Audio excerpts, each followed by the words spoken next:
Sejam bem-vindos a mais um programa da nossa jornada aqui na Galápagos Capital, no nosso podcast 30 do 4. É um produto que foi criado para levar novas discussões, soluções ao mercado de financiamento agrícola. Como vocês sabem, 30 do 4 é uma data emblemática. Esse ano, nossa temporada começou após o 30 do 4 e a gente está tentando justamente trazer novidades. Hoje, eu acredito que o nosso tema é um tema que para muitos é novidade. Nós vamos falar sobre a tokenização, né, como uma nova estrutura de crédito e de recebíveis no agro. E para falar disso, eu vou receber aqui o meu amigo Bernardo Madeira. Bernardo fundou a Interchains, fundou a Farm.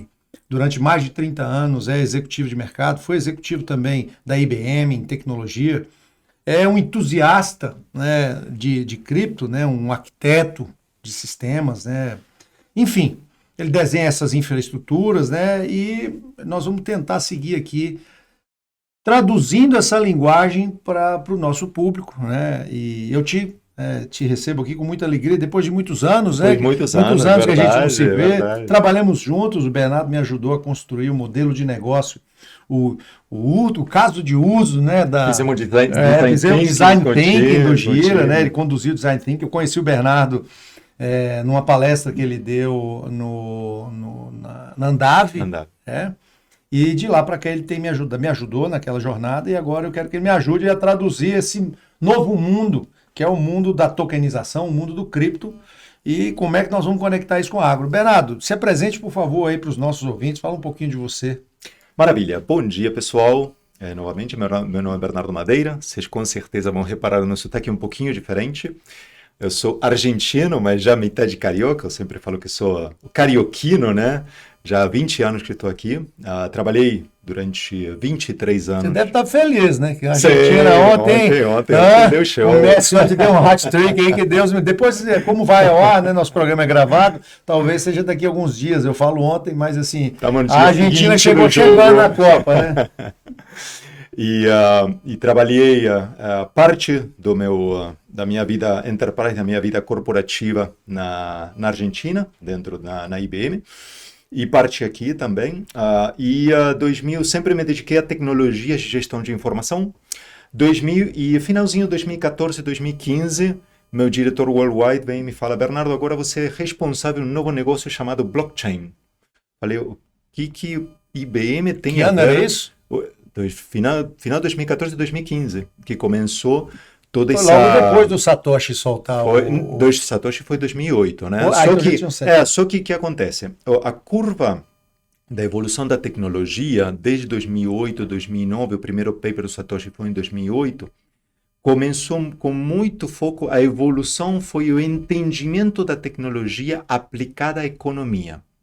2015 foi que começaram os modelos de como a tecnologia vai ajudar dentro do mercado corporativo, porque aí vimos que a tecnologia ela consegue trazer muito mais valor, gerando a flexibilidade que o token em si, ou seja, a criptomoeda, que anteriormente era muito mais conhecida, obviamente, como Bitcoin, como moedinhas de valor de securities, né?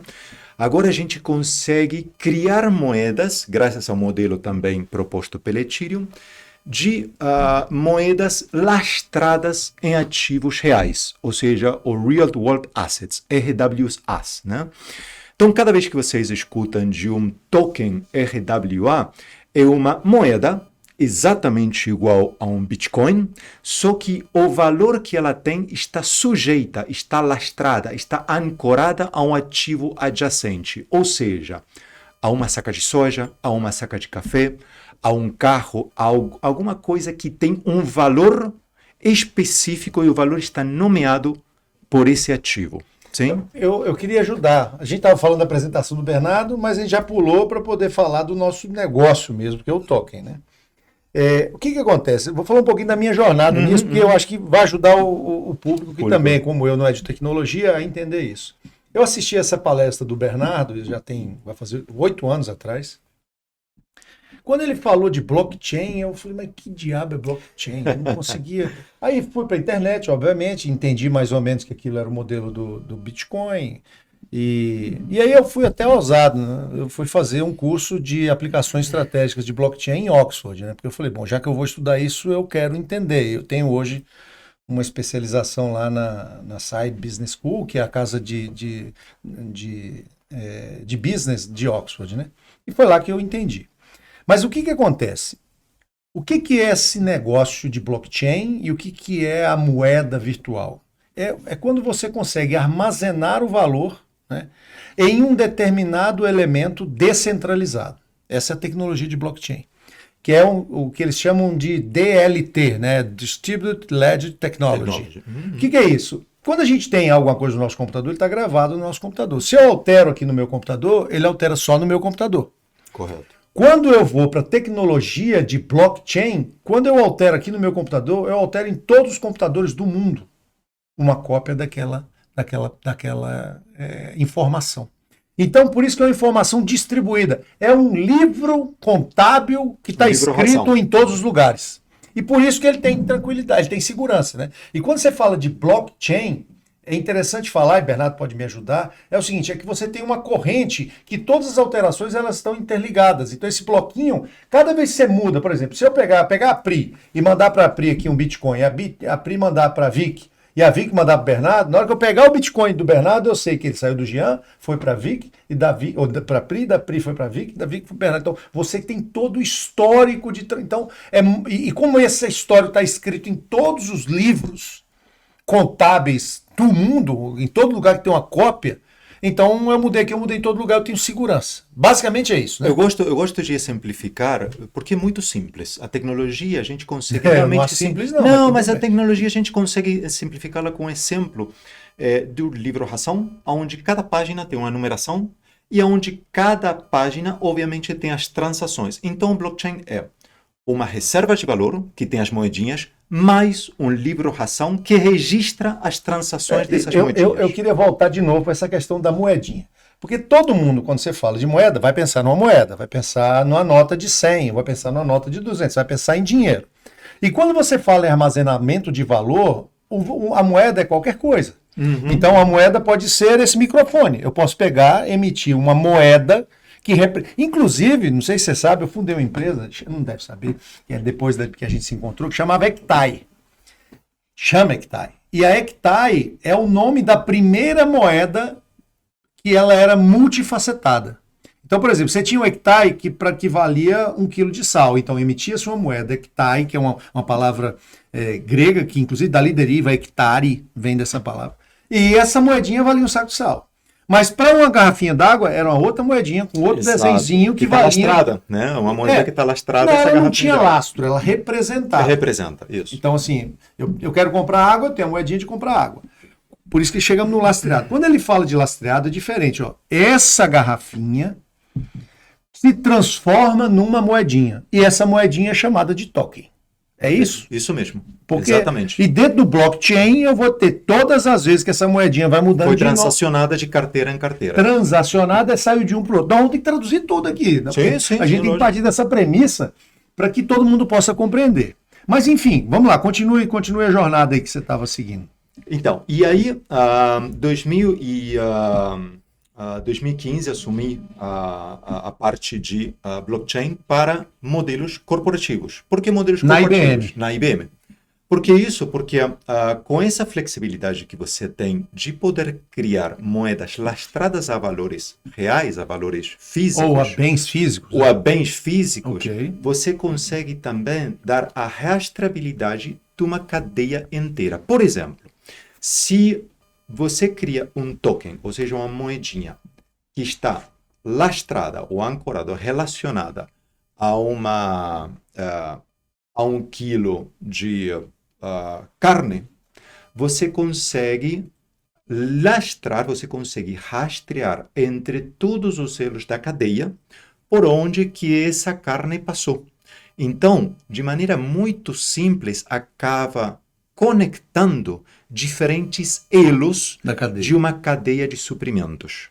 Então, a mesma moeda que foi criada dentro de um ambiente econômico fechado, né, onde essa moedinha gira entre as diferentes carteiras, agora você pode também usar esse mesmo conceito para que você possa lastrar bens e então, até áreas que é por o onde RWA. passa, que é o RWA. E foi, bom, eu estava responsável disso dentro da IBM, desse tipo de arquiteturas, né? Eu sou arquiteto de soluções e eu estava responsável de arquitetar ativos, né? Representado ativos reais, e como eles vão passando entre áreas dentro de uma empresa e entre empresas. Isso aí é o velho Kanban, né, não? Exato, é um Kanban. É um velho Kanban. Exato, mas de maneira muito simples. Para quem não sabe, é uma técnica que foi criada pela Toyota na fabricação dos seus produtos. Então, cada etapa do processo tem, vamos dizer assim, um responsável e um card, né? Então, por exemplo, eu sou o cara de botar o farol. O carro chegou na hora de botar o farol, o card chega para mim. Aí agora sai de mim para o cara que vai botar o retrovisor. Aí o card vai para... Então, cada etapa tem um responsável. No final do dia, nós estamos falando não de responsável num processo produtivo, mas das transações que houveram com aquele determinado ativo. E uma coisa que é importante, mas Bernardo, isso vem a reemplaçar os sistemas atuais? Não. Na verdade, ele vem a se complementar, porque o blockchain é uma camada informacional comunitária entre diferentes sistemas. Então, por exemplo, uma empresa pode ter seu ERP, onde ela vai registrando o seu ciclo de vida, mas uma vez que conclui e esse ativo tem que passar para o próximo elo da cadeia, que é outra empresa, o blockchain segue, porque ele pode se conectar, o backend do backend, ele pode se conectar com diferentes sistemas de enterprise, né? Então eu estava responsável disso, contando um pouquinho do meu histórico, né? 2017, depois de 23 anos de serviço, saí da IBM e entrei dentro do mundo de empreendedorismo, né? E aí foi que fundei a primeira empresa de implementação de blockchains permissionados para B2B, né? E aí que surgiu toda essa história do... Vem cá, mas aí depois você passou décadas ali desenhando sistemas transacionais tradicionais, né? Essa gigante que é a IBM. O que você viu no blockchain que te fez dizer assim, opa, peraí, é para cá que o sistema financeiro vai mudar. É aqui que tudo... Porque depois dessa decisão aí que você acabou de falar, sua vida caminhou em direção quase que exclusivamente em relação a sistemas com base em blockchain, ou enfim, nesse universo cripto, nesse universo de token, né? Exato. Olha, eu acho que a beleza de esse novo modelo, né? Porque basicamente tudo é economia, né? A gente vive em um mundo econômico, né? Sim. Então, eu vi que a flexibilidade que você tem na hora de você poder criar um token e associá-lo, amarrá-lo a um ativo real, eu falei, puxa, agora qual é o próximo modelo econômico que vai vir? Vai voltar a ser a época do escambo. E o que chama-se de market makers, que são os negociadores, eu tenho 1 quilo de batata, te troco por 2 quilos de tomate. Né? Mas isso é fantasioso, né? Não, então, mas eu acho que graças à tecnologia, é muito mais flexível, você tem a flexibilidade de criar modelos econômicos onde você consegue executar um escambo muito mais simples. Você sabe maneira... que eu sou um entusiasta dessa ideia e acabei me dando mal. Porque eu, sinceramente, acreditava que o barter no agronegócio, com as tecnologias, e isso tudo faz parte do mesmo contexto, desde quando eu vi sua palestra, desde quando fui para Oxford, e desde quando a gente vendeu a companhia para o Santander e tudo mais, eu sempre acreditei que esse universo fosse possível. Mas eu esbarrei na realidade, quer dizer, o Real World Asset não respeita smart contracts. Concordo, sim, exato. E só para vocês saberem, né, um smart contract é o seguinte, quando você faz um armazenamento de valor como esse, você pode estabelecer tudo que vai acontecer com ele.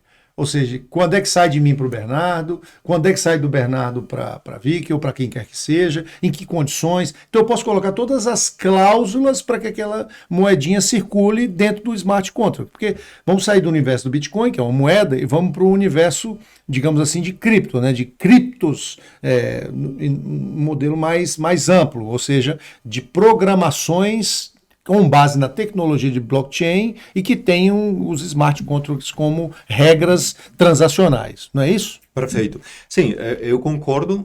Tem uma frase de Napoleão Hill, mais atualizada de Mike Tyson, que ele fala, puxa, toda luta é fácil até que você toma a primeira porrada na cara, né? Então, a realidade é outra. Só que a tecnologia, ela vem a simplificar, né? Haverá, obviamente, a realidade não sempre se adequa à teoria, mas a tecnologia ela vem para facilitar, vem para flexibilizar. Eu acho que desde 2000, e eu sempre falo, desde 2018, a gente até agora, a realidade também, a gente pensava em 2008, na saída do Bitcoin, estamos praticamente quase há 20 anos, né?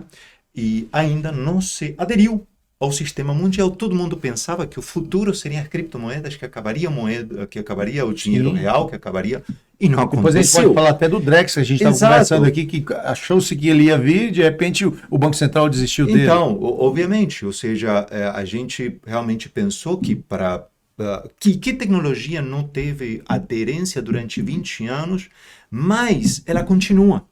Não teve aderência mundial. A gente não está falando de cripto principalmente, obviamente, porque foi um ecossistema econômico também muito corrompido, onde houve muito esquema pirâmide, mas o fato é que ele continua. E a tecnologia continua. A tecnologia continua com esse potencial, né? Então, acho que, às vezes, não aconteceu como a gente esperava, de uma aderência mundial de criptomoeda e todo mundo transacionando moeda, mas eu acho que pouco a pouco, até tanto a inteligência artificial, porque agora estamos no hype de inteligência artificial, estamos no hype dos agentes, está todo mundo falando do skills, está todo mundo falando de agentes, está todo mundo falando de LLMs, você tem o mesmo hype que você teve no 2017, 2018, da tecnologia de blockchain, né? Porque o hype da tecnologia foi mas eu acho que há uma diferença fundamental. A tecnologia de blockchain ninguém conseguia entender e operar. E a inteligência artificial qualquer pessoa consegue entender e operar. Agora, porque a inteligência artificial, antes dos LLMs, que agora está todo mundo usando, anteriormente, há 10 anos que existem modelos de machine learning, modelos de rede neuronal. Tem mais de 60 anos. E ninguém entendia isso. Porque não tinha interface, né? Porque você fez consumível, perfeito. Porque você não tinha interface. A tecnologia, quando você transforma ela consumível, aí é muito mais fácil de poder escalá-la. Vamos trazer isso para o mundo real aqui, né? No projeto, o seu projeto, né, que é nos sistemas tokenizados... como é que é? Sistema de tokenizados financeiros derivativos, não é isso? Como é que chama o STFD? Então, sistema tokenizado, exatamente, sistema de tokenização financeiro desintermediado, descentralizado, de finanças descentralizadas, né? Vocês apresentaram no Lift Challenge do Banco Central, né? E vocês tocaram na ferida, né? Ou seja, o gap de capital para pequenas e médias empresas e o custo, que é um custo que não é nosso, tá? Embora nós fazemos parte desse mercado, da securitização tradicional, né? Porque ele é caro, ele é demorado, ele é centralizado, né? Então, como é que é essa entrada desses smart... Tem o FDIC, né, também. Os aqui também nós temos muitos. Como é que a entrada de contratos inteligentes, né, esses smart contracts, mudam essa matemática de uma operação, por exemplo, de antecipação de recebíveis? Vamos descer os smart contracts, não sei o quê, para o nosso mundo, o mundo do financiamento agrícola. Em que momento, né? Onde é que exatamente que a gente consegue cortar custo nessa cadeia ou criar inovação? Bom, muito bem. Então, quando estamos falando de operações, de recebíveis, até dentro do agronegócio, a gente precisa, para modelos inovadores, a gente sempre precisa começar pequeno, né? Pensar em operar pequeno para a gente se acostumar ou começar a ver qual é a receptividade do mercado. tá?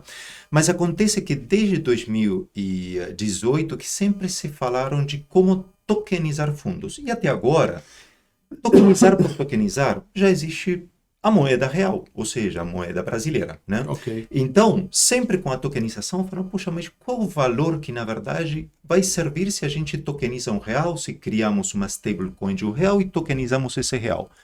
O fato é que tem que ter algo que realmente vai trazer um valor, vai trazer uma opção adicional. E dentro desse modelo, o que eu vi é que com recebíveis, né, que é uma operação relativamente segura, né, porque obviamente você tem a garantia. Segurança, mas é mais segura assim, que tem uma previsibilidade. Tem uma previsibilidade, Ok. isso. Quando você analisa o contrato, analisa a entrega, analisa, teoricamente é relativamente mais seguro. Então, o que a gente criou é um modelo, né, onde você, dentro desse fundo, obviamente quem precisa receber, né, o fundo adianta, né, e a gente consegue começar timidamente a tokenizar os juros. Obviamente, porque vamos supor que eu sou um investidor ou um fornecedor de liquidez, né? Ou seja, eu vou colocar de um contrato de R$ 100, são adiantados, são antecipados R$ 90, mas eu, como fornecedor de liquidez, como investidor, eu vou colocar, obviamente, esse dinheirinho, esses R$ 90, sabendo que quando o contrato se liquida, eu vou ganhar R$ 10, né? Então, a gente tem duas estruturas diferentes. Um, que é receber o valor que está sendo antecipado, e outro que é os juros. Então, o que a gente criou? A gente criou a capacidade de você poder, inicialmente, tokenizar, criar tokens dos juros. E esses juros estão lastrados a ativos reais. Lembra que a gente comentou? Isso é uma coisa que a gente precisa separar aqui, né? Que é o cripto, né? O Bitcoin, que sobe e desce 20% em um dia. Que não né? está lastrado. E que aí você pode ter ali um FTX quebrando, por exemplo, que é o que dá liquidez. Né? E temos a questão do Real World Asset, né? Exato.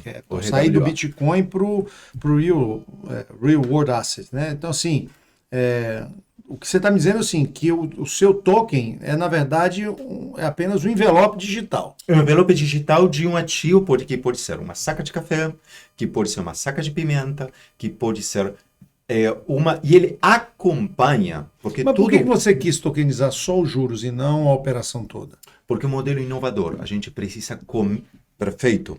A gente precisa começar pequeno, porque já começando desde os juros, a gente começa a se familiarizar qual vai ser. Mas desculpa, eu não entendo. Se você vai tokenizar os juros não são o Real World Asset. O Real World Asset é o grão. Como é que você vincula? Correto. Vamos supor que você tem de um contrato que será liquidado a R$ 100, você o fundo antecipa 90, né? Ok. Portanto, para o produtor. Para o produtor, exato, para o produtor.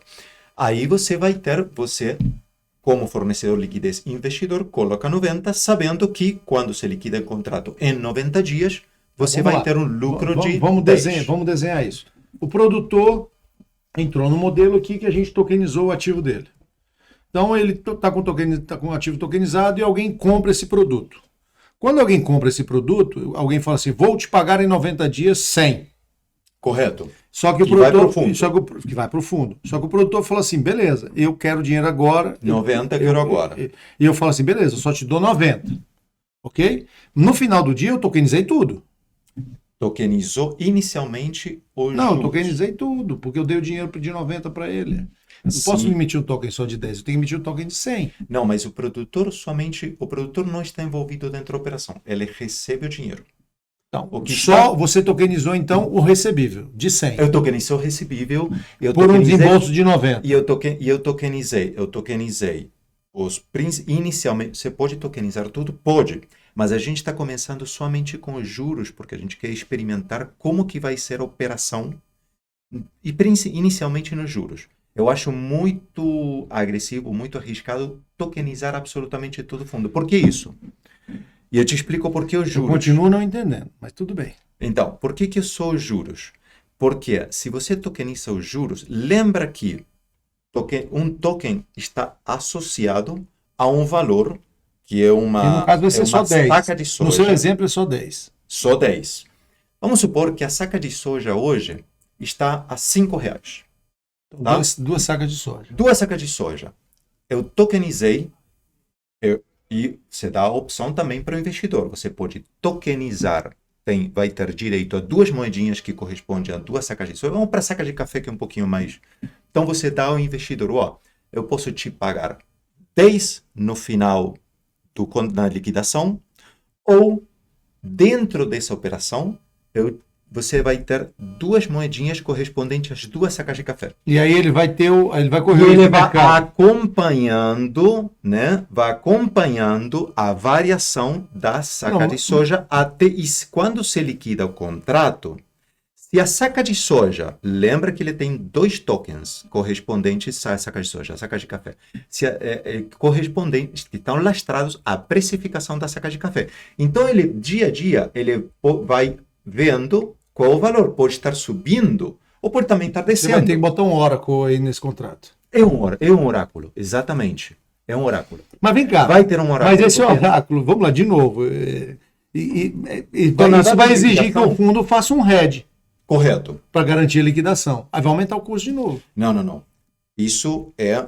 Então, você vai ter o investidor que pode aplicar diretamente do mesmo jeito que o investidor avançado que trabalha na bolsa. A gente está criando uma bolsa. A gente está criando uma pequena bolsa de valores que se liquida em D0. Começa em D90 e durante... nesse período entre o D0 e a data de liquidação, você pensa em derivativo disso? Pode ter derivativos também. Você abre para um leque de oportunidades. Por exemplo, quem quer comprar o próprio grão. Ou quem quer comprar o próprio grão. Então, mas teu ponto é um bom ponto. Porque essa bolsa que a gente abre nesse D90, né, até a liquidação do contrato, você pode ter desde o investidor avançado, que ele entra do mesmo jeito que ele opera uma bolsa, porque basicamente ele vai acompanhando o valor do ativo adjacente, que seria a saca de café, ou a saca de soja. Okay. Né? Mas também, isso também é oportunidade para o banco. Por quê? Porque aí sim, o banco pode fazer hedging sobre isso e pode vender cotas de um ativo já hedgeado. Ou seja, um ativo, ele pode criar novos produtos sobre isso. Do mesmo jeito que o banco também compra ações de uma Petrobras, de uma Vale, e gera seus fundos. Uhum. Então, o que é legal é que, olha que interessante, porque agora, com a tokenização, você consegue criar uma pequena bolsa de valores com base no contrato, que vive o tempo do contrato. Aliás, você pode juntar um monte de contratos que tem a mesma data de início e data de fazer as opções. Exato, e criar uma bolsa de contratos que tem o mesmo perfil. Porque, voltando agora para por que tokenizamos os juros? Porque a gente precisa iniciar pequeno. Os juros é algo que ele já está ganhando. E vamos combinar que o cotista, ou seja, o investidor, o fornecedor de liquidez, ele pode também sair perdendo. Porque se a saca de café caiu do valor de quando ele entrou... Aí você está limitando a perda a não ganhar. A não ganhar. Exato. Tem a questão do custo capital no tempo, mas... Podemos ir para o investimento, tudo, o fundo, tudo? Podemos. Mas eu acho que tem que ter liability... A sua ideia agora, de acordo com a tecnologia criada, isso está funcional já, né? Não está funcional. A gente tem desenvolvido já o fundo, a tecnologia já está. Agora, obviamente, é preciso trazer... Não, eu entendi. Você vai captar recursos. Captação de recursos. Mas o background de tecnologia está pronto. A tecnologia, os contratos inteligentes, porque são 4 contratos inteligentes. Como que funciona a tecnologia? Tecnologia, você tem um contrato inteligente específico dos juros, que corresponde. Você tem que é o que você vai tokenizar. Que é o que eu vou tokenizar. Você tem outro contrato inteligente. Que são as regras de transação. Que tem as regras de transação, tem a regra de acompanhamento. E aí, você bem falou, tem o contrato, tem a conexão com o oráculo. porque ele precisa saber. O pode oráculo ter é que vai dizer para quando e, aliás, a carteira e está não subindo. necessariamente vai ser somente Mas assim, token. Você pode ter convém token de comigo, pimenta, nós aqui temos dificuldade da liquidez em CRA, em Fiagro. Dar liquidez num contrato desse vai ser bem complexo. Então, a Principalmente no liquidez, secundário. sim, a liquidez está Na data de vencimento. na data de vencimento. Mas também tem uma terceira perna aí, que é quem que vai liquidar a saca de soja? Que é justamente a trade também. Sim, exato. Então, na hora que o investidor decide por comprar o token da saca de soja, saca de café, saca de pimenta, estou dando exemplos de ativos. Você está nos commodities aí, né? Tá Embora você criou isso aqui, não foi para commodities. Né? Não foi para commodities. Mas, gente, novamente, é uma ideia inovadora que surgiu agora, tá? É por isso que você está aqui. Então, eu acho que o grande diferencial é aquilo que eu comentei. Como a tokenização, ela vem a flexibilizar e a trazer novos modelos de negócio. Porque não é somente você eu já imaginei trazer o escambo, mas a capacidade que ele vem a trazer, a tecnologia, a capacidade e as novas arquiteturas que ele vem a trazer são muito poderosas. Né? Novamente, vai ter para ajustar as arestas? Tem para ajustar as arestas. Você tem noção de pergunta que eu preparei aqui. Eu não vou ter todas as respostas, tá? Mas tudo bem. Isso aqui nós estamos aqui para fazer esse brainstorm mesmo. Né? Vamos lá. No mundo digital, esse contrato inteligente ele é perfeito. Né? Se o produtor não paga, o token liquida a garantia automaticamente, ele fala um monte de coisa, é lindo, maravilhoso. Mas no mundo real, se o produtor, por exemplo, não entrega soja, né, e o contrato inteligente não consegue ir lá e montar um trator e buscar o grão. Né? Da mesma forma, se o liquidante, né, que é o devedor do fundo, se ele não liquida aquela operação, você também tem um problema. Sim, o fundo toma prejuízo. Exato. Então, assim, você tem um problema. Então, como é que a tokenização resolve esse problema mais antigo do crédito rural, que é a execução da garantia física? Como é que você imagina isso? Perfeito. Por isso, a gente está começando com recebíveis, pelo fato que o KYC é feito sobre o contrato, sobre históricos de entrega do produtor. KYC é Know Your Client. Sim, know Your Customer, Know Your Client. Então, conheça a operação por trás. Né? E também que é o AML, também que é o Anti-Money Laundering. Money Laundering. Então, a base da estrutura. Então, basicamente, o conhecimento que eu preciso, quando você dá crédito, obviamente, você precisa fazer o KYC, que é análise da operação, o risco da operação, o liability da operação e, obviamente, a viabilidade econômica, né? Mas você faz sobre a empresa, o CPF, ou seja, a operação em si sobre a pessoa. Na hora que você está com o recebível, você o faz sobre o produto, sobre o histórico de entrega desse produtor, desse produto. Então você muda um pouquinho o foco de ser a empresa, de ser a pessoa, para ser o produto. O seu modelo não é para crédito, é pós-operação, né? Ou seja, o produtor já performou, já entregou o grão, né?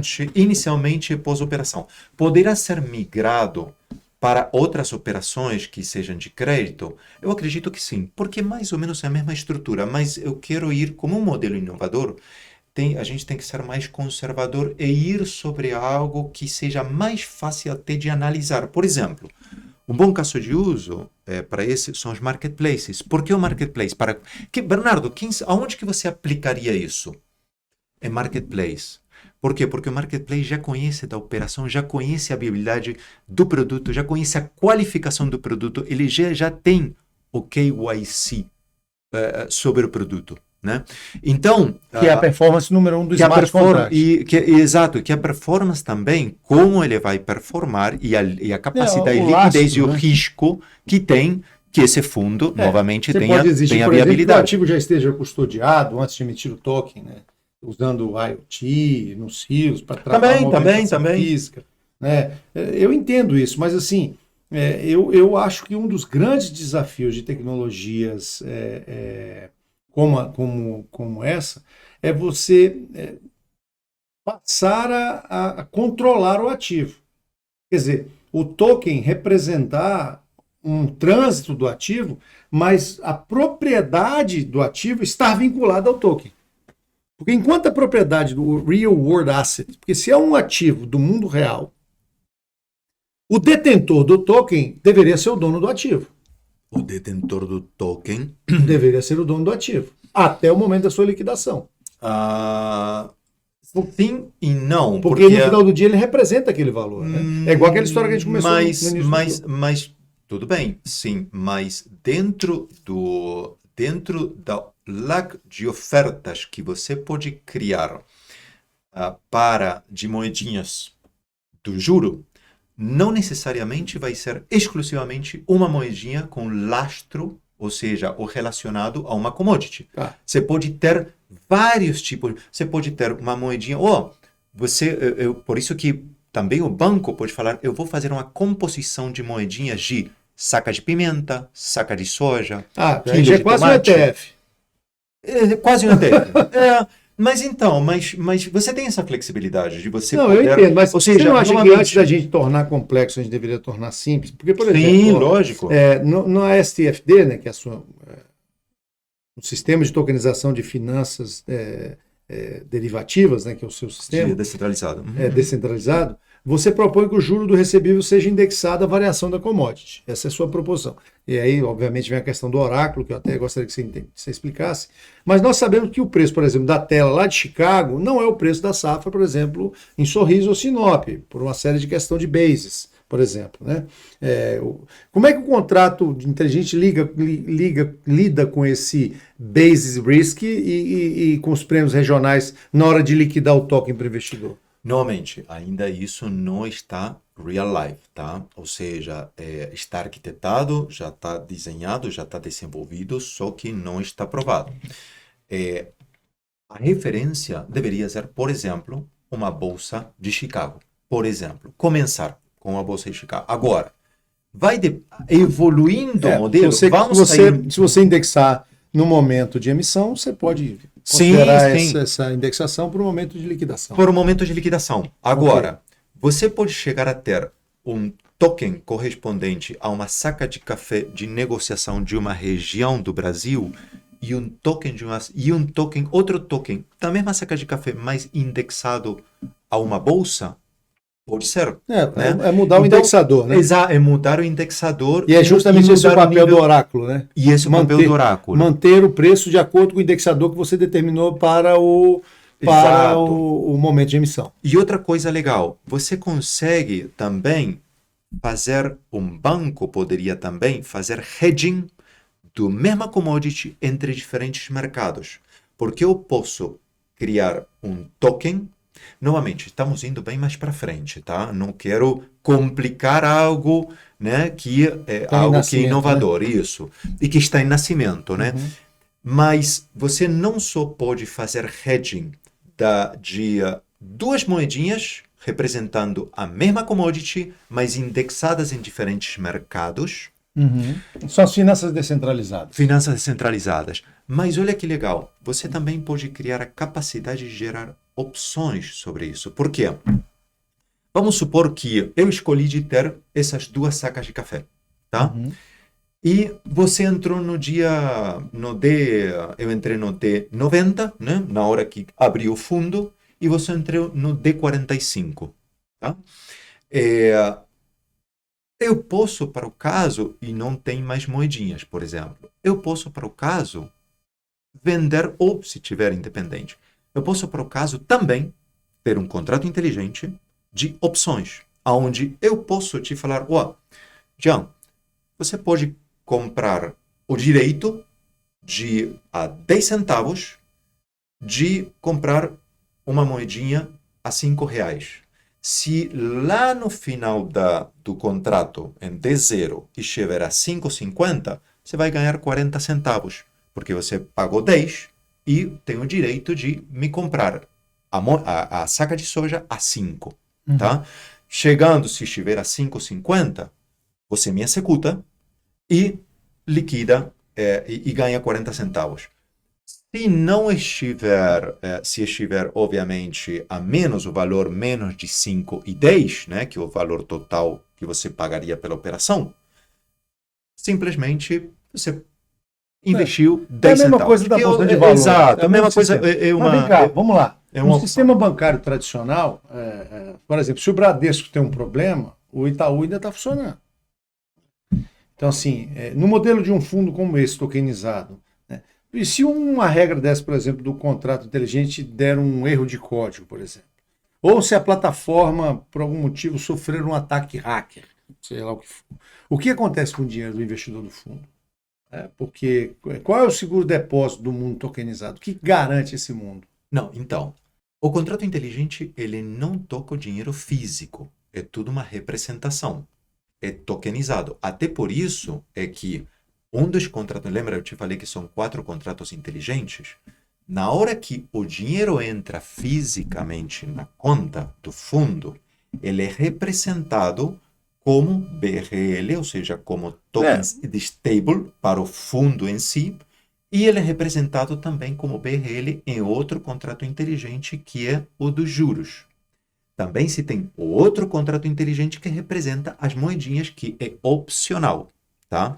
Então, os contratos inteligentes são representações do dinheiro que está na conta do fundo.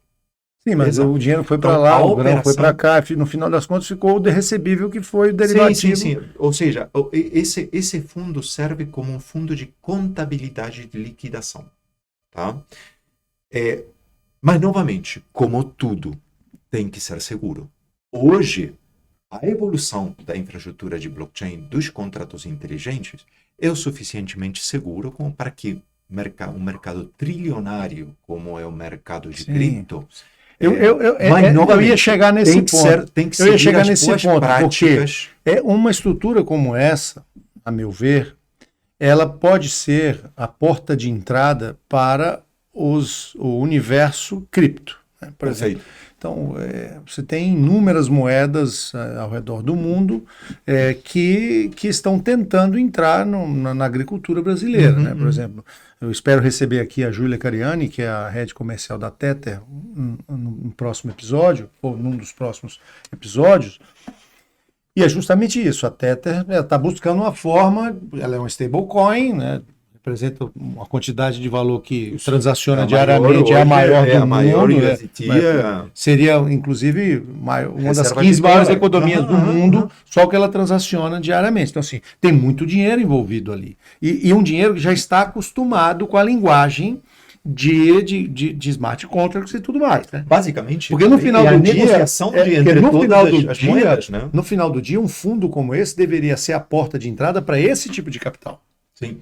Porque aí você faria uma relação de changing, de interchange, né, de intercâmbio, de swap de valores, né? E tantas Tether vai valer tantas moedinhas do meu fundo, que por sua vez vai significar tantas operações. E aí você, né, tem um problema depois de dar liquidez, né? Porque você vai fazer um swap e aí você tem que ter as exchanges no meio, mas assim, me parece que esse é um modelo para trazer esse tipo de mundo, né?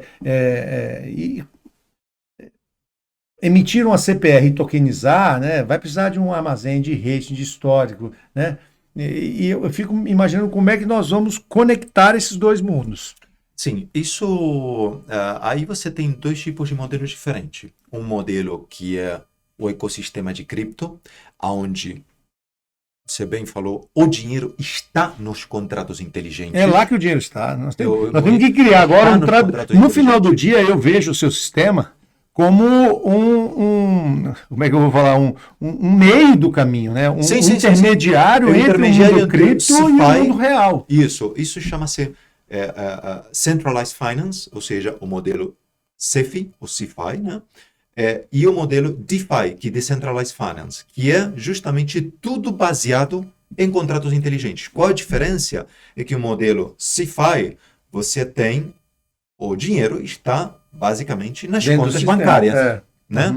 Que é aquilo que eu estava te falando. A gente pode usar esse mesmo fundo, essa mesma tecnologia para representar os valores que estão dentro do fundo físico no banco. Mas o DeFi... Por outro lado, DeFi já está, você pode tranquilamente se plugar a qualquer algoritmo de DeFi, né? Você tem, e obviamente você tem vários tipos de estruturas e de arquiteturas dentro do modelo de DeFi. Por exemplo, um modelo que eu gosto muito, que é o Automated Market Makers, e ele vai ajudar muito para fazer o hedging automatizado de moedinhas dentro do Oracle. Dentro do Oracle, exatamente. Então, Oracle não é o software, não, é o Oracle. Não, Oráculo de consulta de indexação da precificação. Tá fácil para entender tudo hoje? Tá legal aí? Não tá? Você tá conseguindo acompanhar? Porque eu tô só falando para outro escalamos. Eu acho que escalamos. Eu vou confessar para você que a cabeça do homem não é fácil de acompanhar, não. Aliás, por isso que eu tenho que falar isso aqui, porque eu estou suando aqui. O Bernardo, ele é muito didático e é um coração muito bondoso também. Sempre foi muito, muito atencioso comigo. Eu agradeço, me atendeu, né? De última hora, que a gente precisou substituir aqui um entrevistado que não pôde, e agora eu vou falar com você, vai ser difícil eu parar de falar desse assunto, porque esse é o tipo de assunto que desafia, né? É o tipo de assunto que te faz pensar, porque geralmente você está pensando todo mundo da mesma forma, e esse tipo de diálogo com esse mundo, primeiro assim, nós não estamos falando com um produtor de 40 anos atrás. Nós estamos falando com o neto dele, que está começando agora, por exemplo, a engatinhar, e que muito provavelmente daqui a uns anos vai ser o dono da fazenda. Sim. Porque certamente, daqui 15 anos, 20 anos, o modelo que vai estar prevalecendo é esse aqui. E ele está estudando economia também. Então, assim, nós estamos falando aqui de futuro. Nós estamos falando de novos modelos. E eu acho que o mais importante desse diálogo, que eu gostaria de explorar mais, Bernardo, talvez eu te chame aqui de novo para a gente conversar mais sobre isso, que é o seguinte: nós estamos vivendo um momento, eu falo, o pessoal tem medo de falar isso, mas eu falo, nós estamos vivendo um momento de crise no agronegócio. A crise é extrema. Por quê? Porque nós temos hoje um custo de capital que inviabiliza a rentabilidade da operação. Então nós estamos trabalhando na fagocitose. Não paga a conta. Todo mundo sabe disso. O 30 do 4, você fala 30 do 4, não, já passou. Não passou, não. Nós temos um programa de 15 em 15. Mas, enfim, então essa é uma temática que eu acho que a gente tem que explorar, né? Mas também a gente já está aqui há 1 hora, eu acho que a gente vai ter que encurtar o assunto, senão a gente fica aqui 2 dias conversando. Fazemos uma parte 2. Pois vamos fazer, porque eu gostei muito da temática. E assim, eu estou imaginando aqui 1000 modelos em que esse seu fundo tokenizado funciona, né? E nós aqui, é o seguinte, eu escrevi um livro, ele se chama Enfrentando o King Kong. Depois você vai ganhar ele, eu espero que ele tenha aqui, senão eu te mando ele. Acredito até que eu não tenha trazido ele, mas enfim, eu te mando ele para você poder ler, também tem virtual, te mando para você ler no tablet. E no Enfrentando o King Kong, a gente sempre tenta, a proposta é essa, né, mostrar como foi, quais foram os maiores desafios, né? Vamos parar de falar um pouquinho aqui desse negócio. Eu queria que você falasse um pouquinho agora de você. Qual foi o grande King Kong que o Bernardo enfrentou na vida aí? Qual foi o grande desafio profissional ou pessoal que você gostaria de compartilhar com a gente aqui? Eu acho que tem várias fases, né? Eu acho que o grande primeiro King Kong foi quando, na minha vida profissional, foi meu primeiro trabalho corporativo. O segundo trabalho corporativo foi quando entrei na IBM. Uhum. Na verdade, eu entrei no Grupo Bamberg inicialmente, que era a cervejaria Quilmes, que eu entrei bem novo, administrando tuas bases de dados, e foi meio de cara de pau. Mas esse foi o primeiro desafio. O segundo foi quando eu abandonei a vida corporativa e entrei na vida empreendedora. É sempre aí que o King Kong aparece. Ele não perdoa. Exato. E uma coisa que é engraçado, que quando você vê um empreendedor sendo exitoso, todo mundo fala, não, puxa, mas E não, cara. Tem tanto não, que eu sempre falo, eu já me cauterizei dos não, eu me especializei em fracassar. Então a gente tem que se especializar justamente em tomar não. A gente tem que uma vida frustrada, onde não tudo funciona, não tudo dá certo, né? Mas eu acho que a persistência, eu admiro pessoas com persistência, pessoas que sejam persistentes, porque elas chegam. Eu tô Então, acreditando nisso até hoje. Eu tô persistindo aqui, tem que esperando persistir, chegar. tem que persistir, tem que persistir, tem que persistir. Também, ou seja, eu acho que o comprometimento para mim, já não tem volta atrás. Já não tem volta atrás. Então, ou eu chego ou eu morro antes, mas Parar, não. não tem como. Então, eu acho que na vida empreendedor, o grande King Kong é todo dia, né? Lavar a cara e falar, beleza, hoje vai ser mais um King Kong. É, eu concordo com o Bernardo e eu termino o livro, depois você vai gostar, falando justamente sobre isso, né? Tanto é que a capa do livro é um King Kong de café, porque hoje eu estou tentando levar o café para o mundo e lá eu conto todos os outros King Kongs que a gente teve que enfrentar. Eu acho que você vai gostar bastante também. E vocês também que nos assistem, está disponível no Kindle o nosso livro, Enfrentando o King Kong, da editora Irmão Gerald. E eu queria te agradecer, Bernardo, mais uma vez, Eu que por essa sua agradeço pelo convite. generosidade. Você foi muito generoso saiu lá do Rio de Janeiro, veio aqui em São Paulo de última hora para nos privilegiar com todo o seu esforço, todo o seu conhecimento, né, uma bagagem como essa. Nesse universo, a gente tem aqui o Mariano que cuida desses universos de tokenização, nós vamos te conectar com ele. Ótimo. Vou mostrar para ele também a sua apresentação, para a gente tentar levantar esse fundo. Acredito muito nele, como te falei, assim, principalmente nessas economias de base, porque as pessoas esquecem que o agronegócio é do agrião à vagem.